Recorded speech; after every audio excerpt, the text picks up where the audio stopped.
Hello, Mana. How are you doing? Welcome back to another episode of Dishome Kidawida. My name is Masaka Mdavidatiki. Professionally, I am a linguist and I also tutor English, Kiswahili, French, and definitely Kidawida. Welcome to this episode. On today's episode, we are going to focus on these interesting and unique sounds that are so close in Kidawida. We have the sound ba and we have the sound ba. Listen to me and listen to me carefully.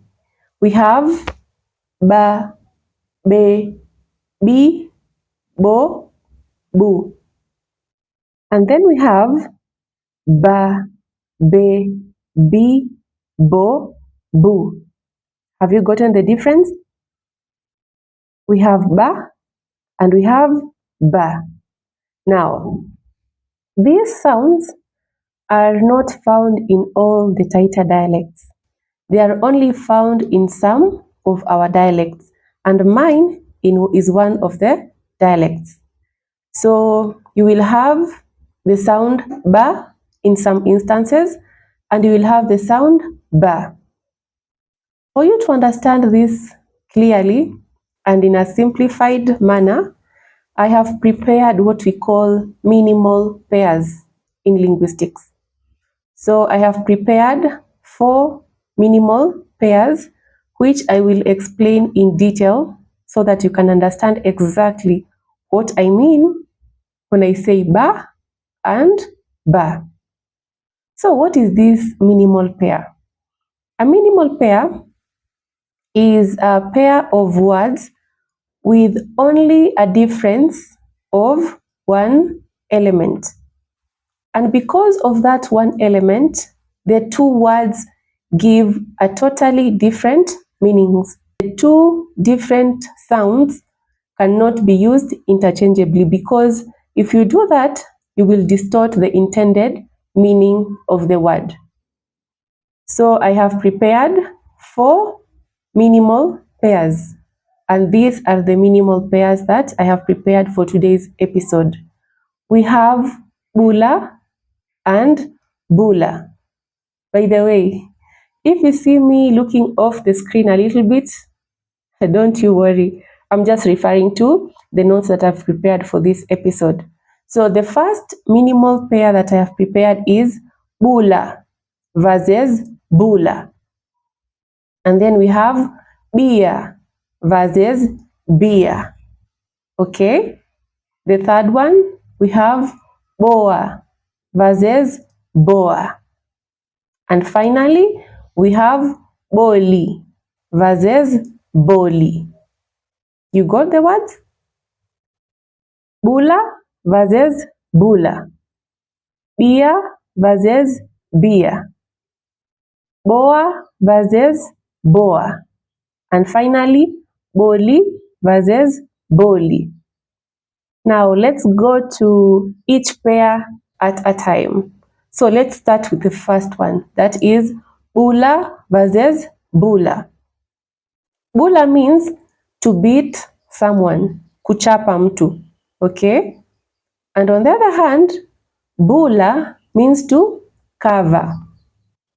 Let me give you examples of sentences so that you can understand it even better. By now you already know that I really love examples. Always. I do so well with examples. So let me give you an example of a sentence using bula and bula.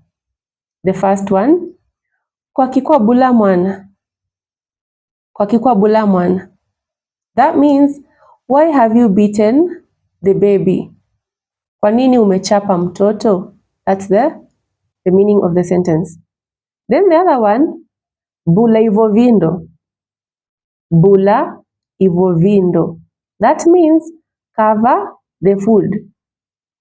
If you interchange the two elements, you lose the meaning, you distort the meaning. Let me give you an example.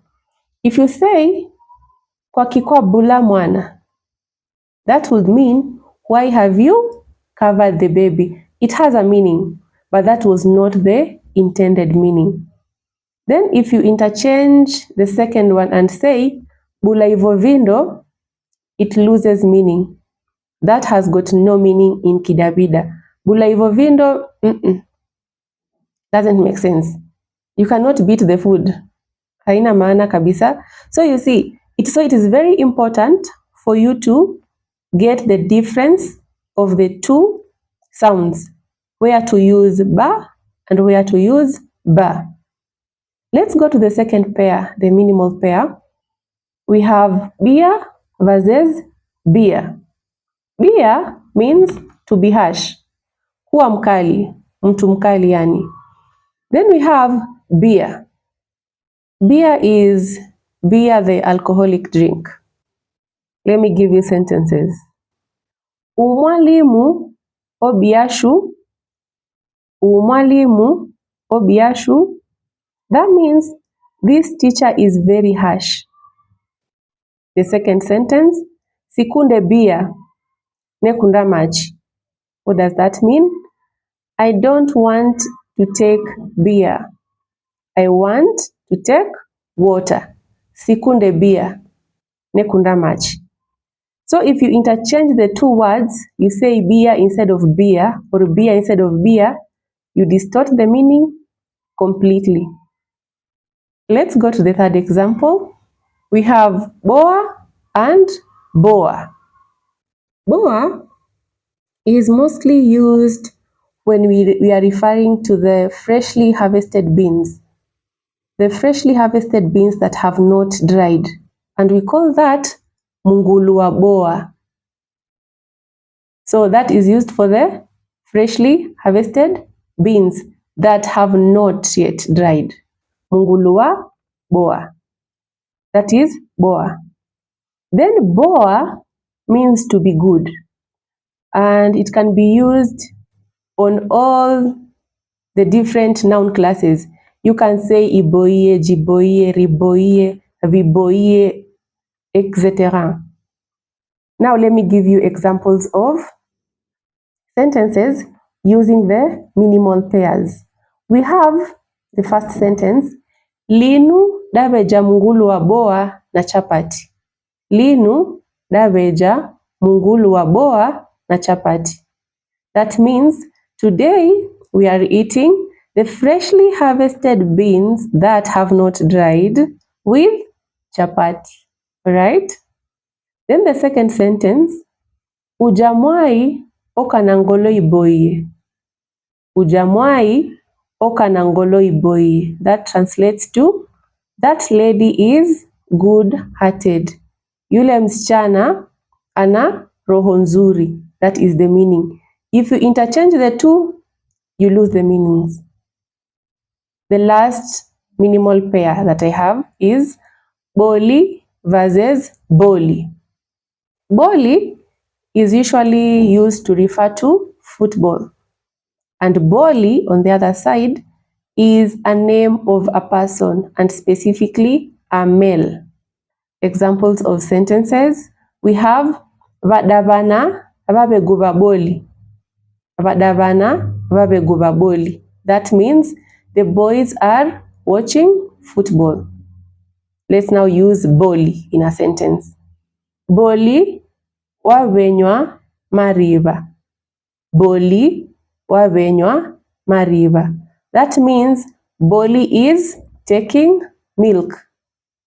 So those are the examples that I had prepared for today using the minimal pairs. In case you are a Taita speaker and you have other minimal pairs, you can also share in the comment section, then we can discuss this together. And in case you do this differently in your dialect, you can also explain to us and share with us in the comment section. I have also prepared just random words, not minimal pairs, just random words to show you the difference between the two sounds. So I will start with the sound ba. So for the sound ba, I have the following words. We have the first word as bara. Bara means split.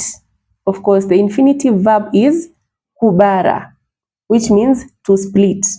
Then the second meaning of bara is thigh or thighs, paja, mapaja. That is bara in Kitaita. The second word is buli. Buli is kettle, birika. That is buli. Then we have bura. I have definitely talked about bura before. Bura is a place in Taita. Then we have buka. Buka has got two meanings. The first meaning is to sprout. Okay? And when we talk about sprouting, we mean the seedlings. Let's say you have planted some seeds and then they sprout. Kumea in Kiswahili. Kuchipuka. Yes, kuchipuka is actually the perfect word. So kubuka is kuchipuka or to sprout. The second meaning is to erupt. In Kiswahili, we can translate this to kutokea. And this can be used in the context of a war. You can say a war has erupted. In Kidawida, that will be vuda wabuka. Vuda wabuka. A war has erupted. The other word is boro. Boro is a cowshed. And you cannot say boro. To my dialect, that has got no meaning. It is boro. So those are the examples that I had prepared for the sound ba.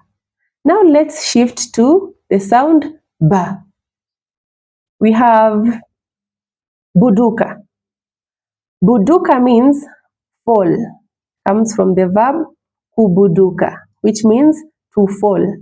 Buduka, not buduka. But I think some of our dialects say buduka, and that's okay. But for my dialect and some other dialects, we say buduka, not buduka. Buduka, which means to fall. The other word is bara. Bara means blood, damu. Then we have ibemba. Ibemba is maize. Although some of our dialects say ipemba, but for mine we say ibemba and not ibemba. Ibemba, not ibemba. Ibemba. Yes, ibemba. Then the other word is ibamba. Ibamba simply refers to an iron sheet or bati. But it has got another meaning, and this goes back to the ancient Taita speakers. Before we had the kilograms and the grams and other types of measurements, the Taita people had, I think it was a container, if I'm not wrong. And if I'm wrong, please correct me on the comment section down below. They had a measurement that they used to refer to ibamba. So I think it was a container that was about between 10 to 12 kgs. So they would say, nineke mngulu ibamba jimweri, sorry. Nineke mngulu ibamba jimweri. And that would translate to that specific measurement of between 10 to 12 kgs. So it was used to mean measurement, which was an equivalent of 10 to 12 kg thereabout.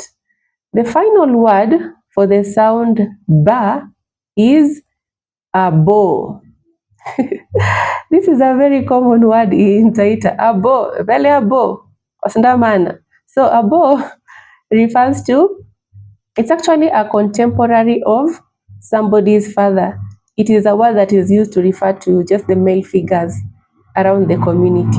So you'll find people saying abo, abo. You refer to just any random male. You can greet them and say abo kwa kamana or abo kwa sindamana, chap bo, etc. So abo is a very common word in Taita, which refers to the male figure in the community. And that marks the end of today's episode. In case you have any additions to give, In case you have any input to give, feel free to comment hapo kwa comment section down below. And thank you so much for the continued support that you have been showing me. I am so grateful. You have a good day, have a good evening, have a good night, from whichever time you're watching this. See you in my next episode. Au revoir!